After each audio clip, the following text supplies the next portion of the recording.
Hello दोस्तों, एक बार फिर से आप सभी का बहुत बहुत स्वागत है आपका अपना चैनल डेली मैथ्स में। दोस्तों, आज के इस क्लास में मैं आप लोगों के लिए लेकर आया हूँ मैथ्स एंड न्यूमेरिकल का मॉक टेस्ट। दोस्तों, इससे पहले हमने मैथ्स और पेडागॉजी का भी मॉक टेस्ट कंप्लीट कर लिया था, जिसका लिंक आपको डिस्क्रिप्शन बॉक्स पर मिल जाएगा। अगर अभी तक आपने वह मॉक टेस्ट अटेम्प्ट नहीं किया है तो उसको जा करके ज़रूर अटेम्प्ट कीजिए, क्योंकि आपको वहाँ से कई सारे क्वेश्चन सीजी टेट में देखने को मिलेंगे। तो उसी सीरीज़ को आगे बढ़ाते हुए आज के इस क्लास में हम करेंगे मैथ्स के न्यूमेरिकल पार्ट का मॉक टेस्ट।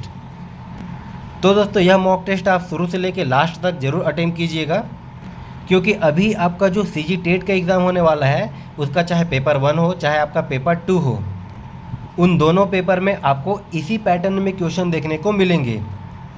तो आप बिल्कुल तैयार हो जाइए अभी मॉक टेस्ट करने के लिए। इसी के साथ टेस्ट के अंत में आपका टोटल कितना नंबर स्कोर हुआ ये आप हमें कमेंट करके ज़रूर बताइए। तो फिर चलिए हम स्टार्ट करते हैं आज का हमारा क्लास, हमारा क्वेश्चन नंबर फर्स्ट से। देखिए, मैं आपको क्वेश्चन बताऊंगा, उसके कुछ टाइम बाद ही मैं आपको इसका सॉल्यूशन भी बताते जाऊंगा। अगर फिर भी आपको ज़्यादा टाइम चाहिए तो आप वीडियो को रोक करके इस क्वेश्चन को बना सकते हो। तो फिर चलिए हम स्टार्ट करते हैं। देखिए, हमारा क्वेश्चन नंबर फर्स्ट देखिए क्या दिया है। संख्या 1362.05 में 5 का स्थानीय मान क्या होगा। ठीक है, आपका देखिए ऑप्शन ए में क्या दिया है, इकाई, बी में दहाई, सैकड़ा या फिर सौवा। तो फिर बताइए इसका आंसर क्या हो जाएगा। तो फिर इस क्वेश्चन का राइट आंसर हो जाएगा दोस्तों हमारा ऑप्शन नंबर डी। ठीक है, देखिए अगर आप बना नहीं पाते, जो मैं आपको टाइम दे रहा हूँ उसमें अगर आप बना नहीं पाते तो आप वीडियो को रोक करके भी बना सकते हो। ठीक है दोस्तों, तो इस क्वेश्चन का राइट आंसर क्या हो जाएगा आपका ऑप्शन नंबर डी। अब देखिए, हम दशमलव वाले संख्या के स्थानीय मान कैसे निकालेंगे। देखिए यहाँ पर जैसे कि क्या दिया है, 1362.05। तो देखिए दोस्तों, दशमलव से पहले जो भी संख्या होगा वो हमारा एक्चुअल नंबर होता है। ठीक है, और इन एक्चुअल नंबर का जो स्थानीय मान हो या फिर जाति मान हो, ठीक उसी प्रकार से निकालते हैं जैसा एक नॉर्मल नंबर का निकाला जाता है। ठीक है, लेकिन दशमलव के बाद वाले संख्या का, इसको हम क्या बोलते हैं दोस्तों, ये हमारा होता है दाशमिक में। ठीक है, दशमलव के बाद में जो भी संख्या होता है वो हमारा दाशमिक में होता है। तो हम उसका स्थानीय मान कैसे निकालेंगे। तो यहाँ पर देखिए, दशमलव के बाद ये हमारा जो संख्या होता है ये आपका होता है दोस्तों दहाई में, दहाई के बाद सैकड़ा में। ठीक है, क्योंकि दशमलव का नाम ही है आपका, देखिए दशमलव, इसमें आ रहा है आपका दशमलव, मतलब ये आपका दहाई से स्टार्ट होगा। ठीक है, अगर यहीं पर अगर ये दशमलव को हटा दिया जाए तो ये जो भी संख्या बनेगा ये आपका इकाई से स्टार्ट होता है, लेकिन दशमलव में आपका जो भी संख्या स्टार्ट होता है दोस्तों वो आपका दहाई से स्टार्ट होता है। ठीक है, तो यहाँ पर देखिए, अगर दशमलव के बाद अगर जीरो का अगर हमें स्थानीय मान निकालना हो तो इसका स्थानीय मान कैसे हो जाएगा दोस्तों। तो इसका स्थानीय मान हो जाएगा 0 गुणित 1/10। ठीक है, या फिर जीरो की जगह में कोई भी संख्या होगा उसको हम करेंगे दोस्तों 1/10 के साथ गुणा, क्योंकि ये होता है इसके दहाई का मान। ठीक उसी प्रकार अगर यहाँ पर मुझे 5 का स्थानीय मान निकालना हो तो यहाँ पर देखिए, जीरो तो ये है दहाई का मान, और ये 5 किसका मान हो जाएगा दोस्तों, 5 हो जाएगा आपका सैकड़ा का मान। तो यहाँ पर 5 को हमें किससे गुणा करना पड़ेगा, ये हो जाएगा दोस्तों 5 गुणित 1/100। ठीक है, 5 को हमें 1/100 के साथ गुणा करना पड़ेगा। तो यहाँ पर देखिए, अब अगर यहाँ पर 5 के बाद मान लीजिए और कोई भी संख्या हो, मान लीजिए यहाँ पर x है, तो इसका स्थानीय मान हम कैसे निकालेंगे। तो ये x हो जाएगा दोस्तों 1 से गुणित, अब यहाँ पर देखिए 0 तो हो जाएगा दहाई का मान, 5 हो जाएगा दोस्तों आपका सैकड़ा का मान, 1 हो जाएगा आपका हजारवे का मान। ये ठीक उसी क्रम में आगे बढ़ते जाएगा। ठीक है, तो ये 100 का गुणा हमें किसके साथ करना पड़ेगा, 1/1000 के साथ। ठीक है, 100 का गुणा हमें करना पड़ेगा दोस्तों 1/1000 के पास, चूँकि हमें इसमें किसका स्थानीय मान पूछा है, 5 का स्थानीय मान पूछा है। तो ये यहाँ पर देखिए 5 का स्थानीय मान क्या हो जाएगा, इसको हम और किस प्रकार से लिख सकते हैं, 5/100। मतलब ये 5 जो है किस स्थान में है, तो 5 जो है हमारा 100वां स्थान में हो जाएगा। ठीक है, तो इस क्वेश्चन का राइट आंसर होगा दोस्तों हमारा ऑप्शन नंबर डी। बिल्कुल इसी पैटर्न में आपको क्वेश्चन पूछा जाएगा, तो आप हर एक क्वेश्चन को बिल्कुल सीरियस होकर बनाइएगा। अब देखिए हमारा अगला क्वेश्चन क्या दिया दोस्तों, संख्या 0.0000529 का वर्गमूल क्या होगा। तो फिर बनाइए इसका राइट आंसर क्या हो जाएगा।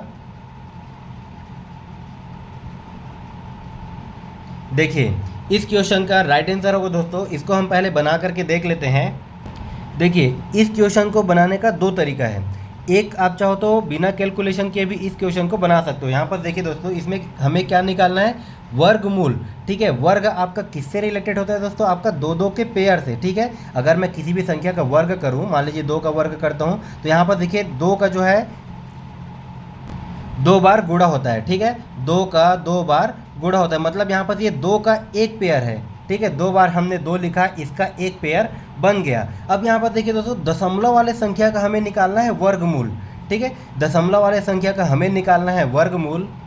तो यहाँ पर देखिए दशमलव के बाद यहाँ पर कितना संख्या है, तो 1 2 3 4 5 6, मतलब अगर मैं पेयर बनाना चाहूँ तो यहाँ पर देखिए एक पेयर बन गया, ये दूसरा पेयर बन गया और ये तीसरा पेयर बन गया, मतलब दशमलव के बाद 3 संख्या होना चाहिए, ठीक है। तो देखिए दशमलव के बाद 3 संख्या आपका किस में है, ऑप्शन नंबर ए में तो आपका दशमलव के बाद 4 संख्या है, बी में आपका देखिए दशमलव के बाद 3 संख्या है, उसके बाद देखिए सी में आपका दशमलव के बाद सिर्फ और सिर्फ 2 संख्या है, ठीक है। उसके बाद डी में क्या दिया दोस्तों, इनमें से कोई नहीं। तो लगभग इसका आंसर हमारा ऑप्शन नंबर बी आ सकता है, ठीक है। ये हो गया एक तरीका। अब आप चाहो तो इसको निकाल करके भी देख सकते हो। देखिए 529, ठीक है।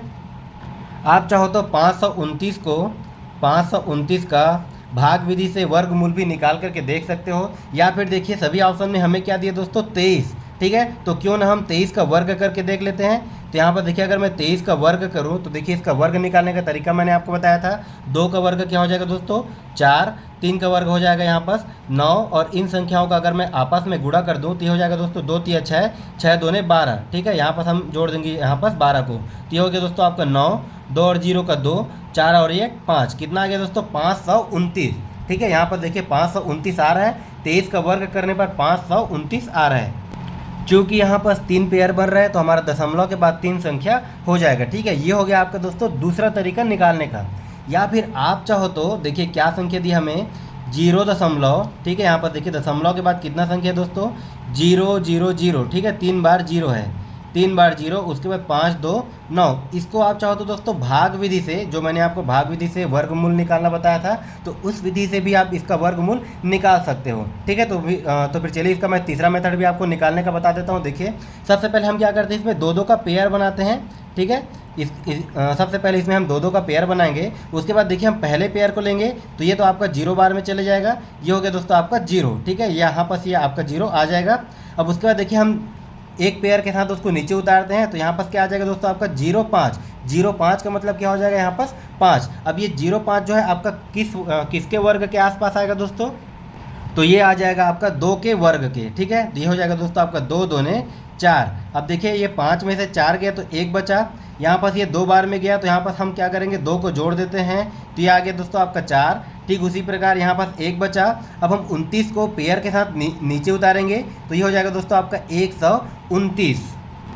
तो अब हम यहाँ पर 4 के सामने ऐसा कौन सा संख्या लिखें, अब उसके बाद ये जो भी संख्या बन जाएगा उसका उसी संख्या के साथ गुणा करने पर ये हमारा 129 आना चाहिए। तो देखिए हम कौन सा संख्या लिखेंगे दोस्तों, 3, क्योंकि 3 के इकाई में क्या आता है, अगर मैं 3 से गुणा करूं तो क्या आ जाएगा दोस्तों 3 तिया 9, मतलब यहाँ पर मैं क्या लिखूंगा 3, मतलब 43 गुणित 3 करने पर ये कितना आ जाएगा दोस्तों 3 तिया 9 और ये 4 तिया 12, कितना आ रहा है हमारा 129, मतलब यहाँ पर ये 43 तिया कितना आ गया दोस्तों 129, और ये हमारा कट गया, ठीक है। अब यहाँ पर देखिए क्या बचा, चूँकि यहाँ पर पहले दशमलव था तो यहाँ पर ये पहले में क्या आ जाएगा दोस्तों दशमलव, तो ये आ गया आपका 0.023, ठीक है। ये आ गया दोस्तों आपका 0.023। तो इस प्रकार के क्वेश्चन को निकालने का मैंने आपको 3 तरीका बता दिया, आपको जो तरीका अच्छा लगता है आप उस प्रकार से निकाल सकते हो। तो इस क्वेश्चन का राइट आंसर हो जाएगा दोस्तों हमारा ऑप्शन नंबर बी। चलिए हमारा अगला क्वेश्चन है, क्या दिया है क्वेश्चन नंबर 3 कि 15 मजदूर एक पानी की टंकी को 12 दिन में बनाकर पूरा कर लेते हैं, तो उसी टंकी को 20 मजदूर कितने दिन में पूरा करेंगे, ठीक है। ये आपका बहुत ही सिंपल सा क्वेश्चन है, तो फिर बनाइए इसका आंसर क्या हो जाएगा। देखिए यहाँ पर क्या दिया दोस्तों आपका 15 मजदूर एक पानी की टंकी को 12 दिन में बनाते हैं, ठीक है। तो इस क्वेश्चन को बनाने का फॉर्मूला मैंने आपको क्या बताया था, आपका हो जाएगा दोस्तों आपका M1 D1 और ये हो जाएगा आपका W1 इज इक्वल टू आपका फॉर्मूला क्या हो जाएगा M2, ठीक है। ये हो जाएगा आपका D2 अपॉन W2। अब जो डाटा हमें दिया गया है उस डाटा को हम यहाँ पर रखते हैं, फिर हमारा आंसर आ जाएगा। देखिए क्या दिया है, 15 मजदूर एक पानी की टंकी को 12 दिन में बनाते हैं, ठीक है। मजदूर कितने दिए दोस्तों आपको 15, मजदूर दिया है 15, कितने दिन में बना रहे हैं, 12 दिन में, ठीक है। और यहाँ पर काम कितना हो रहा है दोस्तों, तो काम जो भी हमारा हो रहा है, काम हमें दिया नहीं है, लेकिन जो भी काम हो रहा है, ठीक है, उसको 15 मजदूर 12 दिन में कर रहे हैं, ठीक उसी काम को 20 मजदूर भी कर रहे हैं, ठीक है। तो यहाँ पर हम काम को दोनों कंडीशन में सेम लेंगे, मतलब हम यहाँ पर W की जगह में क्या ले सकते हैं दोस्तों, 1, ठीक है। अब उसके बाद क्या हो जाएगा, देखिए बराबर M2 के बाद क्या हो जाएगा, यहाँ पर देखिए क्या दिया है, उसी टंकी को 20 मजदूर, मतलब M2 की जगह में क्या हो जाएगा, 20 मजदूर इंटू D2 कितने दिन में पूरा करेंगे, ठीक है। मतलब D2 का वैल्यू हमें पूछा गया है, ठीक है, D2 का वैल्यू हमें पूछा गया है। और यहाँ पर ये W2 भी क्या हो जाएगा दोस्तों, आपका 1, ठीक है, क्योंकि यहाँ पर देखिए W1 और ये W2 बराबर है, काम जो है सेम है, तो उसको हम चाहे तो 1 ले सकते हैं, हम कुछ भी वैल्यू लेंगे वो आपस में कट जाएगा। तो यहाँ से हमें देखिए D2 का वैल्यू निकालना है, तो ये D2 बराबर क्या हो जाएगा दोस्तों, D2 बराबर हो जाएगा आपका 15 गुणित 12, क्या हो जाएगा 15 गुणित 12, और ये अपॉन में क्या हो जाएगा दोस्तों, देखिए 20 इसके साथ गुणा हो रहा है, वो इधर आकर के भाग हो जाएगा, तो ये हो जाएगा दोस्तों आपका अपॉन में 20। अब देखिए इसको अगर मैं कटा दूँ तो 5 तिया 15 और ये 5 चौं 20, ठीक है। फिर ये कितने बार में जाएगा, 4 एकम 4 और ये 4 तिया 12, मतलब D2 का मान कितना हो जाएगा दोस्तों, 3 तिया 9, ठीक है। D2 का मान हो जाएगा 3 तिया 9, और ये हमारा क्या है, D2 क्या है दोस्तों, दिन, ठीक है, डे, तो हो जाएगा 9 दिन। तो इस क्वेश्चन का राइट आंसर क्या हो जाएगा दोस्तों, हमारा ऑप्शन नंबर डी। चलिए हम देखते हैं हमारा अगला क्वेश्चन क्या दिया है। देखिए हमारा अगला क्वेश्चन क्या दिया दोस्तों, -x⁵ डिवाइड ऑफ -x⁴ का मान क्या होगा। ऑप्शन में दिया है x, -x, x⁴ और -x⁴, ठीक है। तो इसमें कौन सा ऑप्शन हो जाएगा, फिर हमें कमेंट करके ज़रूर बताइए।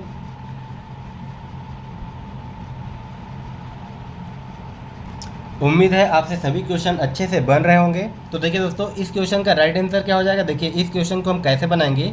देखिए क्या दिया है, -x के पावर में क्या दिया है दोस्तों, 5, ठीक है। अपॉन में क्या दिया है, भागित मतलब हो जाएगा आपका अपॉन, ठीक है। ये भी हो जाएगा आपका, देखिए -x के पावर में क्या दिया दोस्तों, 4। अब देखिए ये है आपका घातांक से रिलेटेड, ठीक है। अब देखिए घातांक के नियम में मैंने आपको एक फार्मूला बताया था, देखिए क्या हो जाएगा, a के पावर m अपॉन में a का पावर n, ठीक है, इज इक्वल टू क्या हो जाता है दोस्तों, हम a को एक बार लिखते हैं, और ये क्या हो जाता है दोस्तों आपका m-n, ठीक है, m-n। तो यहाँ पर देखिए ठीक यही फार्मूला लग जाएगा। यहाँ पर a की जगह में क्या हो जाएगा दोस्तों, a की जगह में -x, ठीक है, क्योंकि देखिए -x ऊपर में भी है, -x नीचे में भी है, तो a की जगह में क्या हो जाएगा, -x। इसी फार्मूला में अगर मैं रखूँ तो यहाँ पर देखिए हम a को एक बार लिखते हैं, मतलब -x को हम एक बार लिखेंगे, और ये कितना हो जाएगा दोस्तों, 5 - 4, ठीक है, ये हो जाएगा आपका 5 - 4, मतलब ये और कितना हो जाएगा, इसको अगर मैं सॉल्व करूँ तो ये हो जाएगा दोस्तों आपका -x, और 5 में से अगर 4 जाएगा तो कितना बचेगा दोस्तों, ये हमारा बचेगा 1, ठीक है। मतलब -x के पावर में 1 को मैं और किस प्रकार से लिख सकता हूँ, इसको मैं लिख सकता हूँ -x, और यही क्या हो जाएगा दोस्तों आपका आंसर। तो देखिए आपका किस में दिया है, आपका ये दिया है आपका ऑप्शन नंबर बी, ठीक है, ये दिया है आपका दोस्तों ऑप्शन नंबर बी में। तो आज जो भी टॉपिक से मैं आप लोगों के लिए जो क्वेश्चन लेकर आया हूँ, उन सभी टॉपिक को मैंने बहुत ही अच्छे तरीके से आपको समझा दिया है, ठीक है। आपका सिलेबस के अकॉर्डिंग मैथ्स को पूरा कंप्लीट करा दिया गया है। उसका लिंक आपको प्लेलिस्ट के रूप में डिस्क्रिप्शन बॉक्स पर मिल जाएगा, आप वहाँ से जा करके मैथ्स का संपूर्ण तैयारी कर सकते हैं। तो फिर चलिए हम देखते हैं हमारा अगला क्वेश्चन क्या दिया है, क्वेश्चन नंबर 5। देखिए ये भी आपका बहुत ही इंपॉर्टेंट प्रश्न है, इसी पैटर्न में आपको क्वेश्चन पूछे जाएंगे। देखिए क्या दिया है, यदि 14 सेंटीमीटर वाले एक लंब वृत्तीय बेलन का वक्र पृष्ठीय क्षेत्रफल 88 वर्ग सेंटीमीटर है, तो बेलन के आधार का व्यास क्या होगा, ये हमें पूछा गया है। तो फिर बनाइए, इसका राइट आंसर क्या हो जाएगा।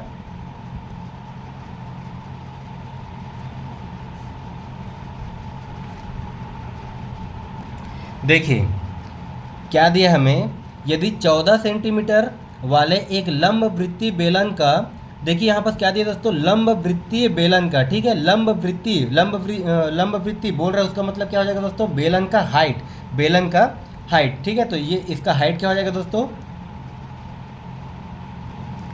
हाइट हो जाएगा आपका 14 सेंटीमीटर, जो कि हमें दिया गया है। अब उसके बाद हमें और क्या दिया, देखिए हमें दिया दोस्तों वक्र पृष्ठीय क्षेत्रफल, किसका, बेलन का।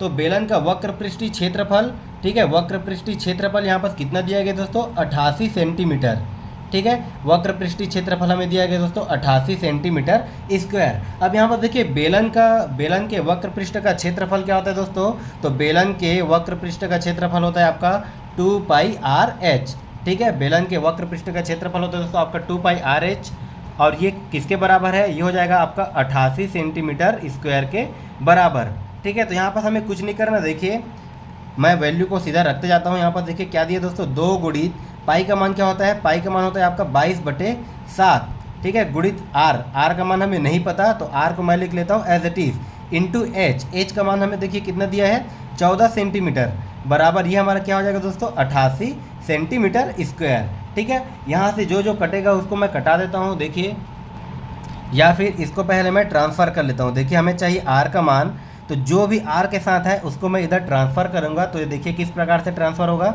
ये हो जाएगा दोस्तों आपका 88, 7 इधर भाग हो रहा है, इधर आके गुणा हो जाएगा, अपॉन में क्या हो जाएगा देखिए 2 गुणित 22 गुणित 14, ठीक है। क्या हो जाएगा दोस्तों 2 गुणित 22 गुणित 14। अब यहाँ पर देखिए जो कटेगा उसको हम कटा देते हैं, देखिए 7 एकम 7, ये हो जाएगा दोस्तों 7 दूने 14, ये हो जाएगा आपका देखिए 22 दूने 44, और ये 44 दूने 88, मतलब ये यहाँ पर ये फिर से कटेगा 2 एकम 2, और ये 2 एकम 2, मतलब आर का मान कितना निकल के आ गया दोस्तों, आर बराबर हमारा निकल गया 1, ठीक है, आर बराबर हमारा निकल गया 1। अब यहाँ पर देखिए हमें पूछा क्या है, अभी हमें मिला है आर का मान, देखिए हमें क्या पूछा दोस्तों कि बेलन के आधार का व्यास ज्ञात कीजिए, ठीक है। देखिए बेलन आपका कुछ इस प्रकार से होता है, तो इस बेलन के आधार का व्यास हमें ज्ञात करना है। अब यहाँ पर देखिए हमें आर का मान निकल गया है, आर का मान कितना निकला है, आर का मान निकला है दोस्तों 1, और आर क्या होता है दोस्तों, इसका आर क्या हो जाएगा, ये त्रिज्या, ठीक है, आर हो जाएगा आपका त्रिज्या, आर बराबर कितना दिया दोस्तों 1 सेंटीमीटर। लेकिन हमें निकालना है व्यास, तो व्यास क्या होता है दोस्तों आपका त्रिज्या का 2 गुना, मतलब व्यास बराबर हो जाएगा आपका 2r, मतलब यहाँ पर क्या हो जाएगा दोस्तों 2 गुणित 1, तो ये कितना हो जाएगा दोस्तों 2 एकम 2 सेंटीमीटर। तो देखिए इस क्वेश्चन का राइट आंसर क्या हो जाएगा आपका ऑप्शन नंबर ए। तो चलिए हम देखते हैं हमारा अगला क्वेश्चन क्या दिया है। देखिए हमारा अगला क्वेश्चन क्या दिया है, 100 संतरे ₹400 में खरीदे गए तथा 60 रुपये प्रति दर्जन की दर से बेच दिया गया, तो प्रतिशत लाभ ज्ञात कीजिए, ठीक है। देखिए आपका ऑप्शन में क्या दिया, 15%, 20%, 25%, और आपका डी दिया है दोस्तों 30%। तो इसका राइट आंसर क्या हो जाएगा, कमेंट कीजिए फिर।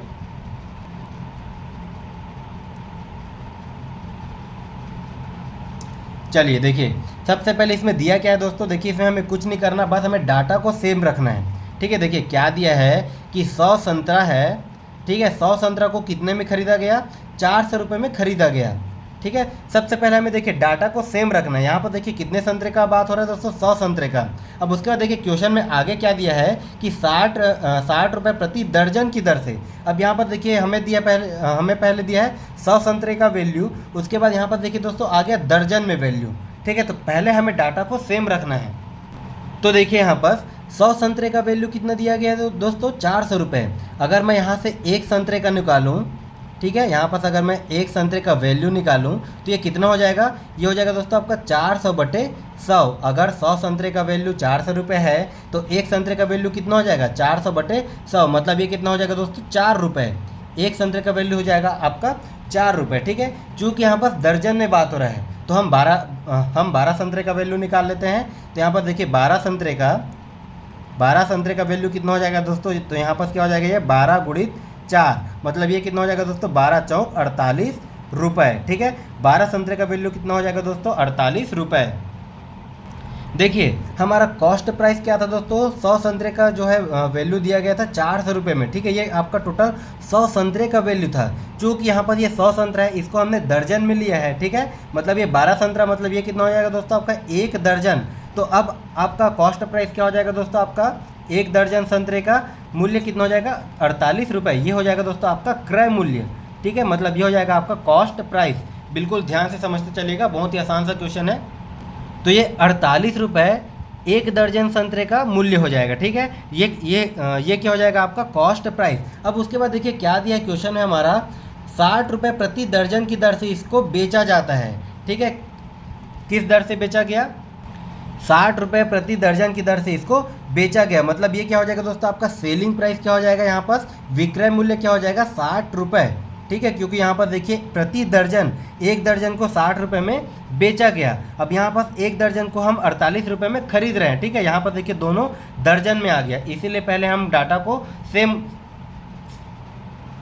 करते हैं। तो यहाँ पर देखिए हमें कॉस्ट प्राइस भी मिल गया, यहाँ पर हमें सेलिंग प्राइस भी मिल गया। अब उसके बाद हमें पूछा क्या गया दोस्तों, लाभ प्रतिशत। क्या चीज़ पूछा गया है हमें, लाभ प्रतिशत। तो लाभ प्रतिशत क्या हो जाएगा आपका, ये होता है दोस्तों आपका एसपी माइनस सीपी, विक्रय मूल्य माइनस क्रय मूल्य, अपॉन में ये क्या हो जाएगा दोस्तों आपका सीपी। हमेशा क्रय मूल्य पर ही लाभ प्रतिशत या फिर हानि प्रतिशत निकाला जाता है, और ये क्या हो जाएगा दोस्तों गुणा में 100। ठीक है, मतलब यहाँ पर एसपी माइनस सीपी अगर मैं करूँ तो देखिए क्या दिया है आपका 60 माइनस 48। अगर मैं 60 में से 48 को माइनस करूँगा तो ये आपका क्या हो जाएगा दोस्तों 12। ठीक है, ये आपका क्या हो जाएगा 12 अपॉन सीपी क्या हो जाएगा, देखिए आपका सीपी कितना दिया है 48, 48। तो ये हो जाएगा दोस्तों आपका 12/48, और ये क्या हो जाएगा आपका गुणा में 100। यहाँ पर देखिए 12 एकम 12 और ये 12 चौक 48, यहाँ पर ये 4 एकम 4 और ये कितने बार में जाएगा दोस्तों आपका 25 चौक 100। ठीक है, मतलब लाभ प्रतिशत कितना निकल के आ गया दोस्तों आपका 25%, और ये क्या हो जाएगा हमारा आंसर। बिल्कुल आसान सा क्वेश्चन था, बस आपको समझाने के लिए इतना टाइम लग रहा है। तो देखिए इस क्वेश्चन का राइट आंसर क्या हो जाएगा दोस्तों आपका ऑप्शन नंबर सी। चलिए देखते हैं हमारा अगला क्वेश्चन क्या दिया है, क्वेश्चन नंबर 7। देखिए क्या दिया है, यदि x और y दो पूर्णांक इस प्रकार है कि वर्गमूल x इंटू वाई बराबर 10 है तो x प्लस वाई का मान नहीं हो सकता। ठीक है, देखिए आपका ऑप्शन में क्या दिया है 20, 25, 29 और 50। देखिए बहुत ही सिंपल सा क्वेश्चन है, आप सभी से बनना चाहिए।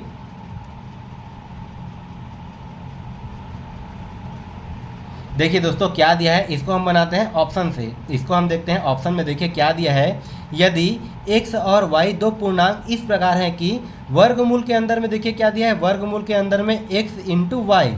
ठीक है, उसको उनको आपस में गुणा करने पर और गुणा करके उसका वर्गमूल करने पर उसका आंसर क्या आना चाहिए दोस्तों 10 आना चाहिए, ऐसा बोल रहा है।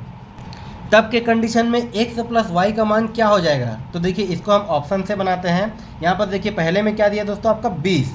ठीक है, तो देखिए 20 को अगर मैं वर्गमूल 10 गुणित 10 करूँ, ठीक है, अगर मैं वर्गमूल 10 गुणित 10 करूँ तो ये आपका क्या आ जाएगा दोस्तों आपका 10 आ जाएगा। ठीक उसी प्रकार ये आपका 10 धन 10 करने पर 20 आ जाएगा, मतलब ये आपका सेटिस्फाइड कर रहा है। ठीक है, अब उसके बाद देखिए बी में क्या दिया दोस्तों आपका 25। ठीक है, बी में आपका क्या दिया है 25। अब देखिए 25 को अगर मैं किन दो खंडों में तोड़ूं कि उसका गुणा करने पर, गुणा करके वर्गमूल करने पर 10 आना चाहिए, तो 25 को मैं 20 गुणित 5 के रूप में लिख सकता हूँ। 20 गुणित 5, 20 पंचे 100। ठीक है, वर्गमूल 100 मतलब उसका क्या हो जाएगा दोस्तों आपका 10 आ जाएगा। ठीक है, और 20 और 5 को जोड़ने पर इसका x प्लस वाई करने पर आपका 25 आ जाएगा, ये भी आपका सेटिस्फाइड कर रहा है। उसके बाद देखिए आपका ऑप्शन नंबर सी में क्या दिया है 29, तो 29 को भी हम तोड़ते हैं। देखिए क्या हो जाएगा, ये 29 को मैं लिख सकता हूँ दोस्तों 25 गुणित 4।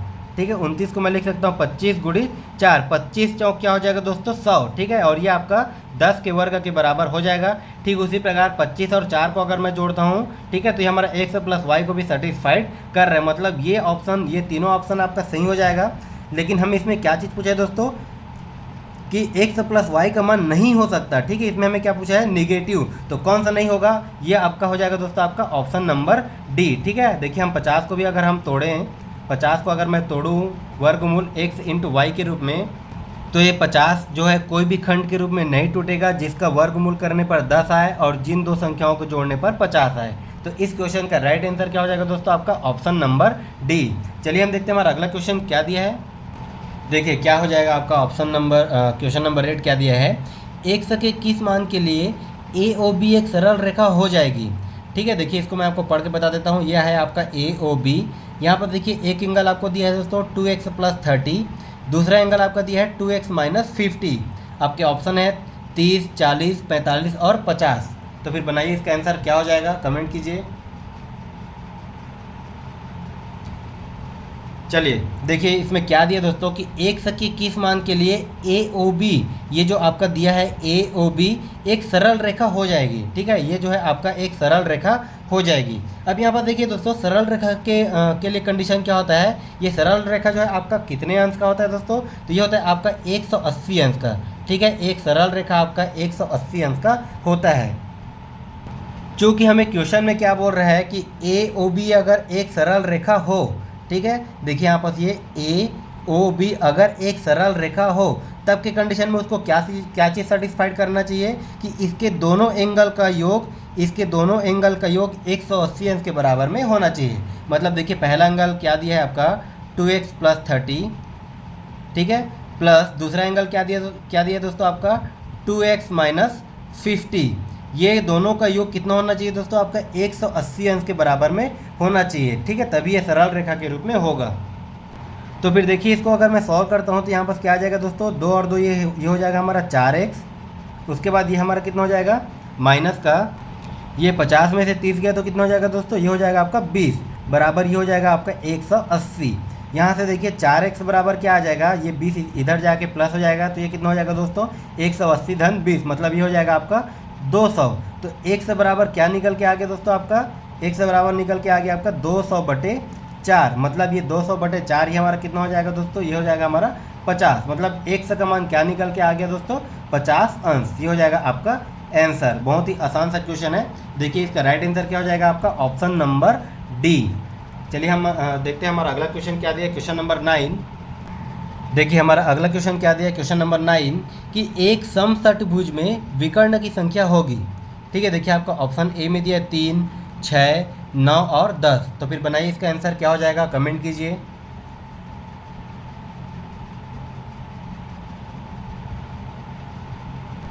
तो देखिए दोस्तों विकर्णों की संख्या हम कैसे निकालते हैं। देखिए विकर्णों की संख्या निकालने का फॉर्मूला क्या हो जाएगा आपका n × n-3 अपॉन में ये क्या हो जाएगा दोस्तों आपका 2, ठीक है। ये हम निकालते हैं दोस्तों विकर्ण की संख्या, ये हम निकालते हैं विकर्ण की संख्या। अब यहाँ पर देखिए n क्या हो जाएगा दोस्तों, n बराबर आपको जो भी मान क्वेश्चन में दिया रहेगा। इसमें देखिए क्या चीज़ पूछा है, समषटभुज, ठीक है, मतलब इसमें कितनी भुजा हो जाएगी दोस्तों आपका 6 भुजा।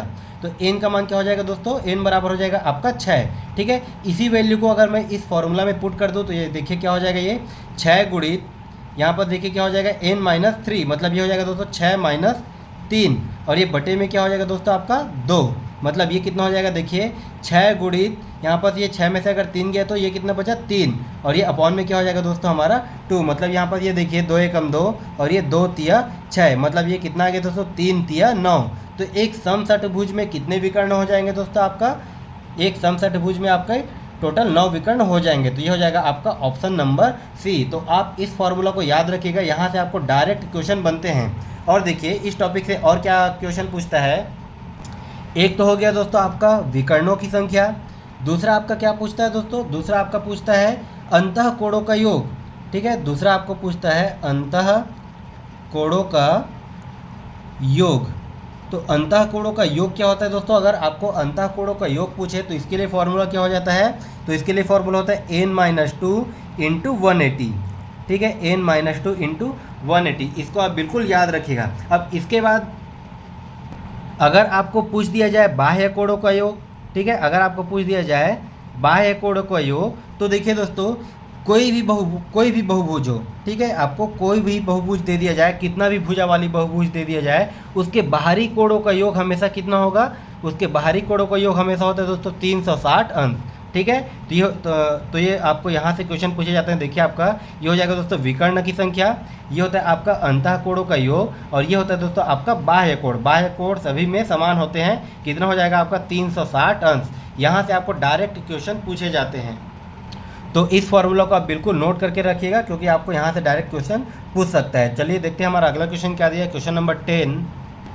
देखिए ध्यान से सुनिएगा क्या दिया है, एक कक्ष 20 फीट लंबा, 15 फीट चौड़ा तथा 12 फीट ऊंचा है और 60 छात्रों के बैठने की क्षमता है।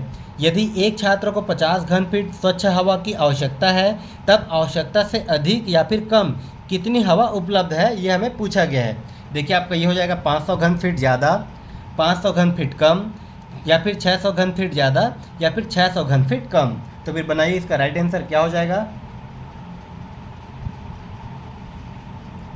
देखिए सबसे पहले इसमें दिया क्या है उसको हम लिख लेते हैं। देखिए क्या दिया दोस्तों कि एक कक्ष है, उसमें क्या दिया है, उस कक्ष का डाटा हमें क्या दिया, देखिए ये दिया है 20 फीट लंबा, मतलब उसकी लंबाई क्या है दोस्तों, L बराबर क्या दिया, देखिए आपका 20 फीट, ठीक है। L बराबर आपका क्या दिया है 20 फीट। उसके बाद देखिए क्या दिया आपका 15 फीट चौड़ा, मतलब बी का मान क्या हो जाएगा दोस्तों, वृत्त आपको क्या दिया है, देखिए ये आपका दिया है 15 फीट, ठीक है। उसके बाद देखिए आपको और क्या दिया है 12 फीट ऊंचा, मतलब एज का मान क्या दिया है, ये आपको दिया है दोस्तों 12 फीट, ठीक है। ये तीनों डाटा हमें दिया गया है। उसके बाद देखिए क्या बोला है, 60 छात्रों की के बैठने की क्षमता है, ठीक है। वो जो कक्ष है जिसका डाटा जो है इस प्रकार है, उसमें टोटल 60 छात्र बैठ सकते हैं।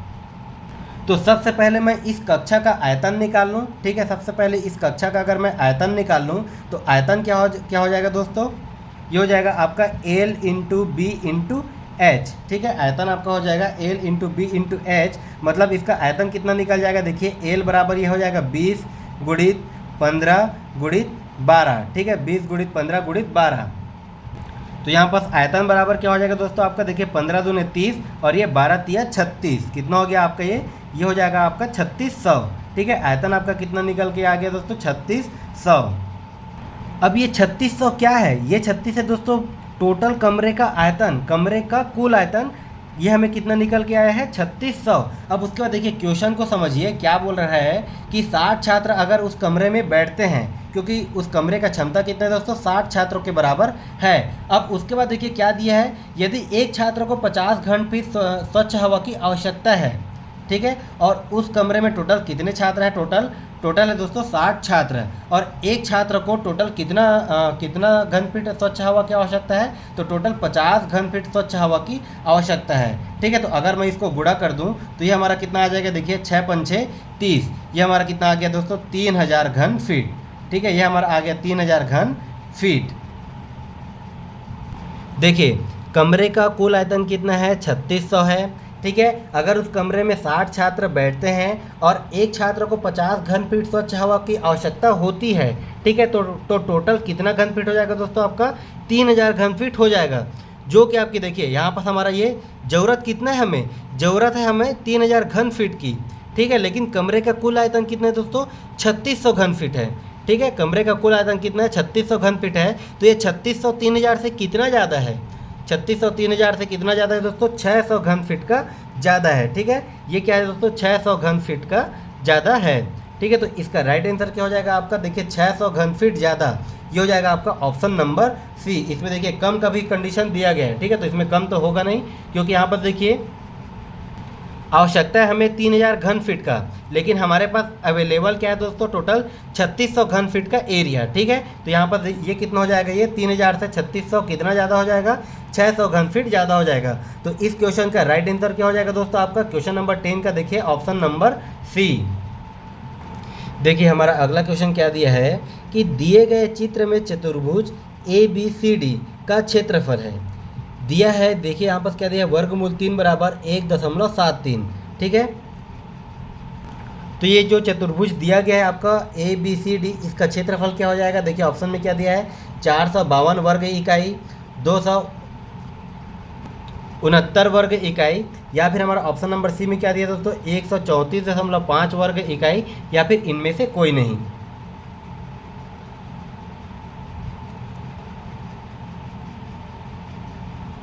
तो फिर चलिए देखिए इसमें क्या दिया है, देखिए हमें निकालना क्या है दोस्तों, जो चतुर्भुज है ABCD, ठीक है। देखिए आपका जो चतुर्भुज है ABC और D, इसका क्षेत्रफल हमें निकालना है, ठीक है। देखिए हमें ये पूरा जो चतुर्भुज दिया गया है इसका क्षेत्रफल निकालना है।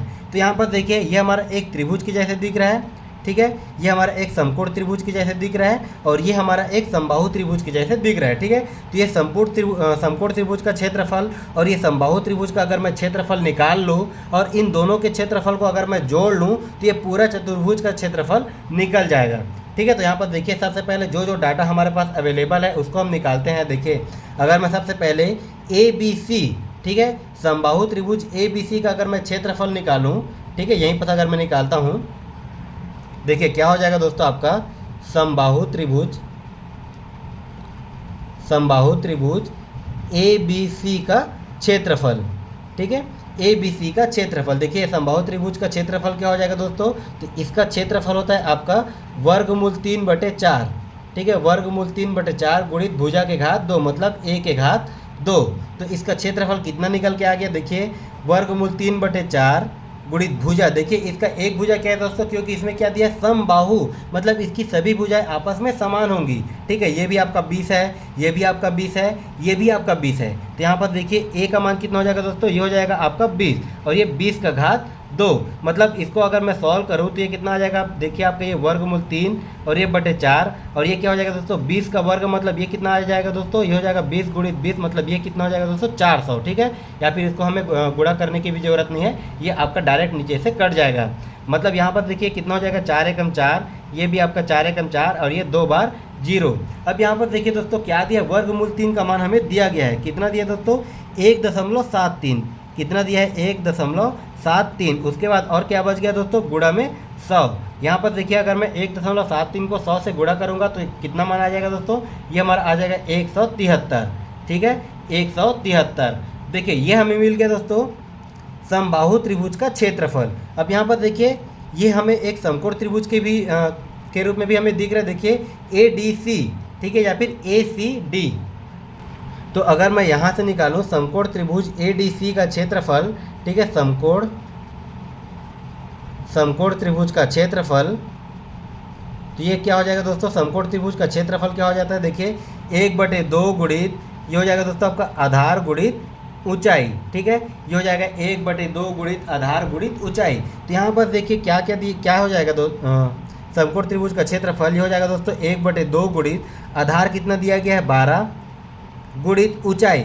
इस समकोण त्रिभुज का ऊंचाई क्या है दोस्तों, ये हमें दिया गया है x। ठीक है, x का मान नहीं दिया गया है, तो यहाँ से मैं x का मान निकाल सकता हूँ क्या, देखिए यहाँ से अगर मैं x का मान निकाल लूँ, देखिए ये जो समकोण त्रिभुज दिया गया है इसमें कर्ण क्या हो जाएगा दोस्तों 20।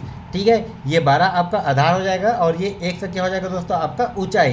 तो पाइथागोरस प्रमेय से देखिए कर्ण के घात 2, मतलब ये क्या हो जाएगा दोस्तों आपका 20 के घात 2, 20 के घात 2 बराबर कर्ण के घात 2 बराबर आधार का घात 2, ये हो जाएगा दोस्तों 12 के घात 2 धन इसके ऊंचाई का घात 2, मतलब ये हो जाएगा दोस्तों x के घात 2। तो यहाँ से अगर मैं x का मान निकालूँ, x के घात 2 बराबर देखिए ये कितना हो जाएगा दोस्तों 20 के घात 2, मतलब ये हो जाएगा आपका 400 माइनस 12 के घात 2, मतलब ये कितना हो जाएगा दोस्तों 12 के घात 2 बराबर 144। तो 100 के घात 2 का मान क्या हो जाएगा दोस्तों, 100 के घात 2 बराबर 400 में अगर मैं 144 को अगर मैं माइनस करूँ तो ये हमारा आ जाएगा दोस्तों 256। और ये 256 किसका वर्ग होता है, ये होता है दोस्तों 16 का वर्ग। तो 100 का मान कितना निकल के आ गया 16। ठीक है, सिंपल से हमें कुछ नहीं करना, यहाँ पर हमने पाइथागोरस थ्योरम लगाया, यहाँ से हमें हाइट का वैल्यू मिल गया। तो यहाँ पर देखिए 100 का मान मिल गया कितना 16। ठीक है, तो यहाँ पर ये हो गया दोस्तों आधार हो गया हमारा 12 गुणित ऊंचाई, ऊंचाई कितना मिल गया दोस्तों हमें, ये मिल गया 16। ठीक है, ये हमारा देखिए क्या हो जाएगा 2 एकम 2 और ये 2 छक्के 12, मतलब ये 16 छक्के कितना हो जाएगा दोस्तों 16 गुणित अगर मैं 6 कर दूँ तो ये हमारा टोटल कितना आ जाएगा, ये आ जाएगा दोस्तों 96। ठीक है, देखिए यहाँ पर समबाहु त्रिभुज का क्षेत्रफल मिल गया, कितना मिल गया दोस्तों 173, और ये समकोण त्रिभुज का भी क्षेत्रफल मिल गया, कितना मिल गया 96। ठीक है, अगर मैं इन दोनों त्रिभुज के क्षेत्रफल को अगर मैं जोड़ दूं, देखिए ये जो समकोण त्रिभुज का क्षेत्रफल है और ये जो समबाहु त्रिभुज का क्षेत्रफल है, दोनों के अगर मैं क्षेत्रफल को जोड़ दूं तो ये टोटल ये जो चतुर्भुज बन रहा है हमारा ABCD, इसका क्षेत्रफल निकल के आ जाएगा। तो इसमें अब हमें कुछ नहीं करना, बस इन दोनों के क्षेत्रफल को जोड़ देना है। मतलब यहाँ पर देखिए समबाहु त्रिभुज का क्षेत्रफल कितना है दोस्तों आपका 173 धन समकोण त्रिभुज का क्षेत्रफल क्या है हमारा 96। ठीक है, अगर इन दोनों को अगर मैं जोड़ दूँ तो 173 धन 96, अगर इसको मैं जोड़ूँ तो ये हमारा कितना आ जाएगा दोस्तों, ये हमारा आ जाएगा 269।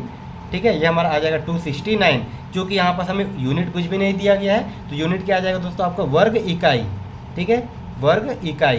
तो ये हमारा देखिए किस ऑप्शन में दिया है, आपका ऑप्शन नंबर बी में। ठीक है, किस ऑप्शन में दोस्तों आपका ऑप्शन नंबर बी। देखिए हमारा अगला क्वेश्चन क्या दिया है, वर्गमूल के अंदर में है 30 का 10% धन दूसरा वर्गमूल के अंदर में है 30 का 40% माइनस तीसरा वर्गमूल के अंदर में दोस्तों 30 का 90%। इसका मान क्या हो जाएगा, कमेंट कीजिए। देखिए इस क्वेश्चन को बनाने का सिंपल तरीका क्या है, जैसा जैसा क्वेश्चन में बोल रहे हैं हमें ठीक उसी प्रकार से करना है। ठीक है, कोई सा भी फॉर्मूला नहीं लगेगा। देखिए क्या दिया दोस्तों आपका वर्गमूल के अंदर में क्या दिया है 30 का 10%, मतलब ये क्या हो जाएगा दोस्तों आपका 30 का मतलब हो जाएगा आपका गुणा 10%, मतलब ये हो जाएगा दोस्तों आपका 10/100। ठीक उसी प्रकार यहाँ पर धन है तो ये हो जाएगा दोस्तों आपका धन। अगला वर्गमूल में क्या हो जाएगा, देखिए ये हो जाएगा 30 का मतलब हो जाएगा दोस्तों गुणा 40%, मतलब ये क्या हो जाएगा आपका 40/100। 100। ठीक उसी प्रकार देखिए अगला हमारा क्या दिया है, माइनस है तो माइनस, ये हो जाएगा दोस्तों आपका वर्गमूल के अंदर में, ये हो जाएगा आपका 30 का मतलब हो जाएगा दोस्तों गुणा 90%, मतलब ये क्या हो जाएगा आपका 90/100। अब यहाँ पर देखिए सिंपल सा जो जो कटेगा उसको हम कटा देते हैं। देखिए ये आपका ये 2 जीरो से ये 2 जीरो कट गया, ये आपका 2 जीरो से ये 2 जीरो कट गया, ये भी आपका 2 जीरो से ये 2 जीरो कट गया, मतलब ये क्या हो जाएगा दोस्तों 3 एकम 3, ये हो जाएगा आपका वर्गमूल 3 धन। ठीक उसी प्रकार ये हमारा क्या आ जाएगा, देखिए ये हमारा देखिए क्या हो जाएगा दोस्तों वर्गमूल 3 गुणित 4। 4 को मैं और किस प्रकार से लिख सकता हूँ, 2 गुणित 2। ठीक है, मतलब ये हो जाएगा आपका 2 का वर्ग, ये वर्ग और वर्गमूल कट जाएगा, मतलब यहाँ पर ये क्या हो जाएगा दोस्तों हमारा 2 कॉमन निकल जाएगा, और ये क्या बच गया दोस्तों हमारा वर्गमूल 3। बस एक स्टेप में आगे सॉल्व कर दिया।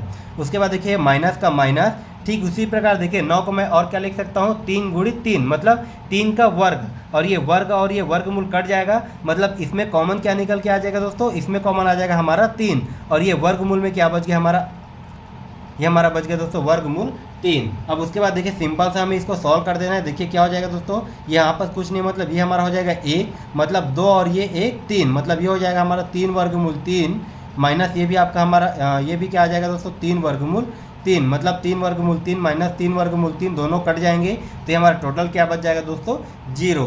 तो इस क्वेश्चन का राइट आंसर क्या आ जाएगा आपका, देखिए ऑप्शन नंबर ए 0।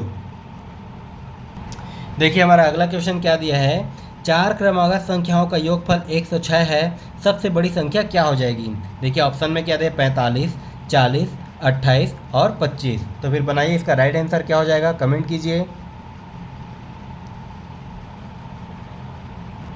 देखिए कभी भी इस प्रकार से क्वेश्चन पूछा जाए तो हमें एक से लेकर के नहीं बनाना, ठीक है। मान लीजिए हम 4 क्रमागत संख्या मान लेते हैं, 1 से धन 1, 1 से धन 2, इस प्रकार से नहीं करना, इसमें आपको काफ़ी ज़्यादा टाइम लग सकता है। इसमें देखिए दोस्तों क्या बोला है, 4 क्रमागत संख्या, जो भी 4 संख्याएं होंगी वे क्रमागत में होंगी, ठीक है, और इनका योग कितना दिया गया है 106। मतलब अगर मैं इसको ऑप्शन से बनाऊँ, देखिए अगर मैं ऑप्शन नंबर ए को लेता हूँ तो देखिए इसमें क्या चीज़ पूछे दोस्तों, सबसे बड़ी संख्या है, मतलब जो भी ऑप्शन में दिया गया है ये जो है सबसे बड़ी संख्या हो जाएगी।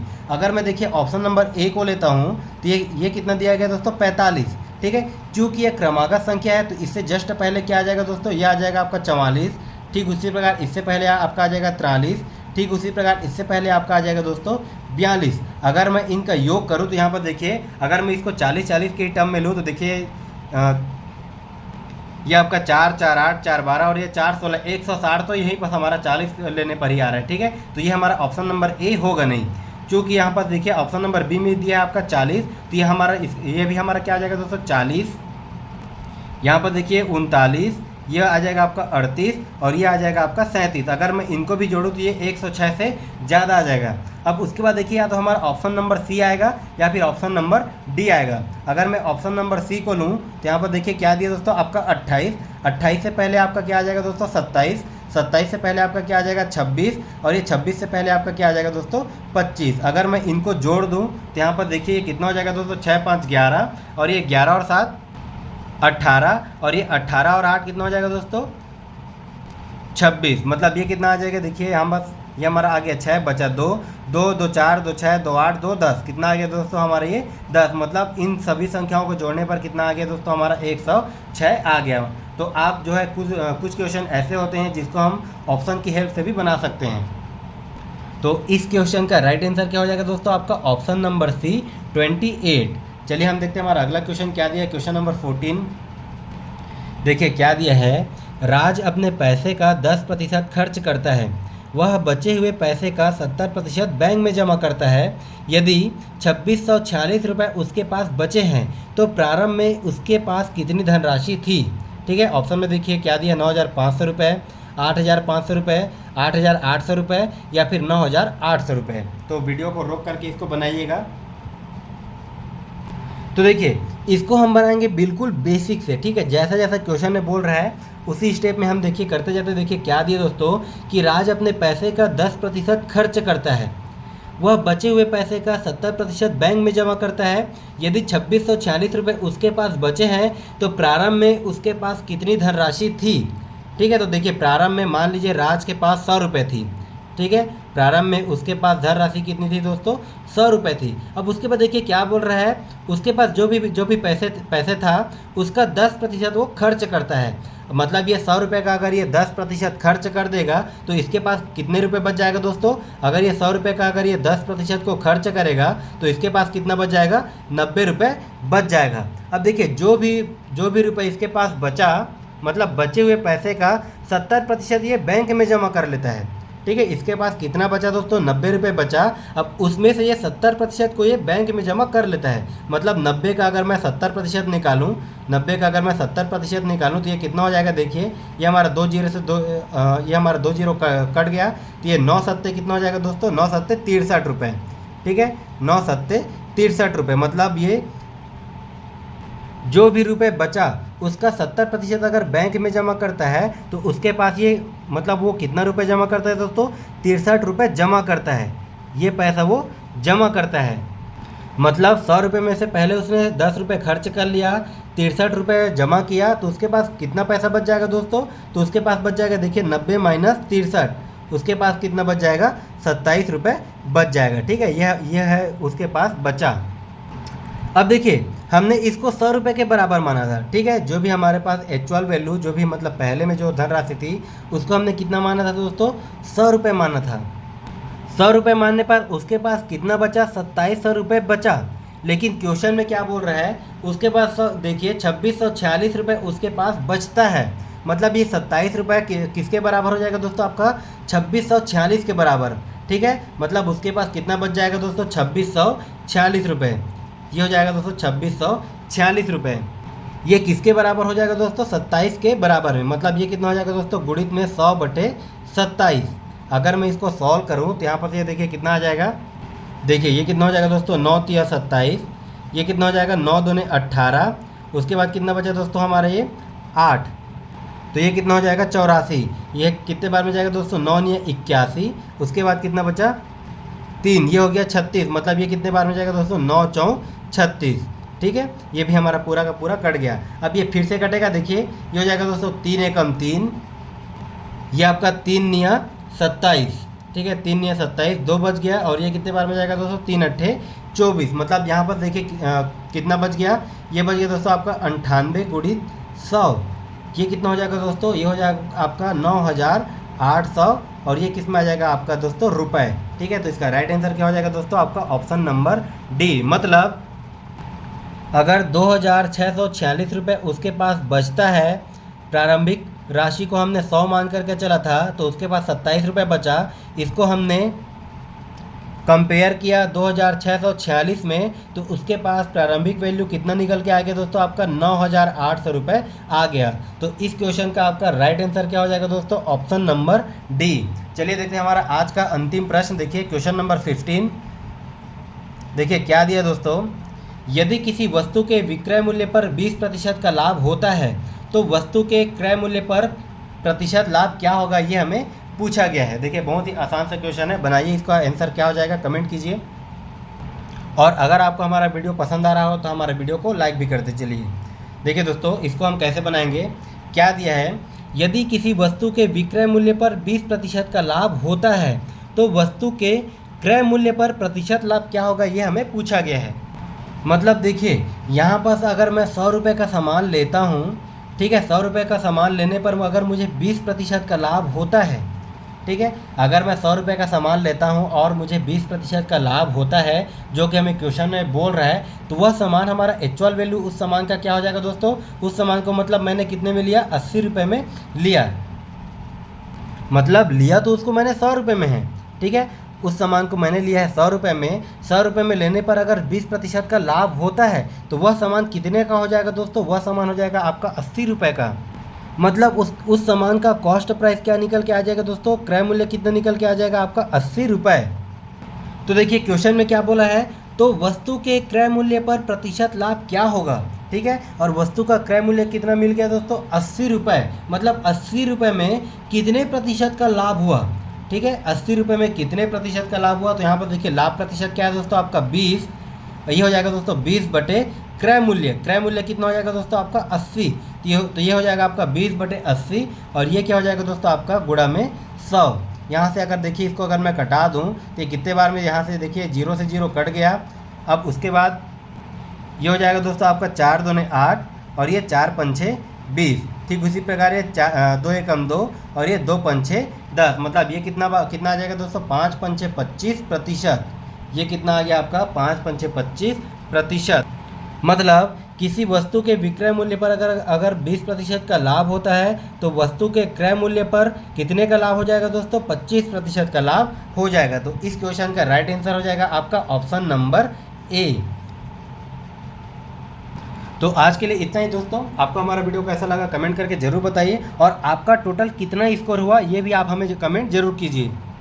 इसके साथ ही सीजी टेट के लिए हमने मैथ्स का और साइंस का महा मैराथन क्लास कंप्लीट कर लिया है, जिसका लिंक आपको डिस्क्रिप्शन बॉक्स पर मिल जाएगा। आप जा करके उस महा मैराथन को जरूर देखिए, क्योंकि वहाँ से आपको कई सारे क्वेश्चन फंसेंगे सीजी टेट के एग्ज़ाम में। तो फिर मिलते हैं अगले क्लास में नए टेस्ट सीरीज़ के साथ। तब तक के लिए धन्यवाद।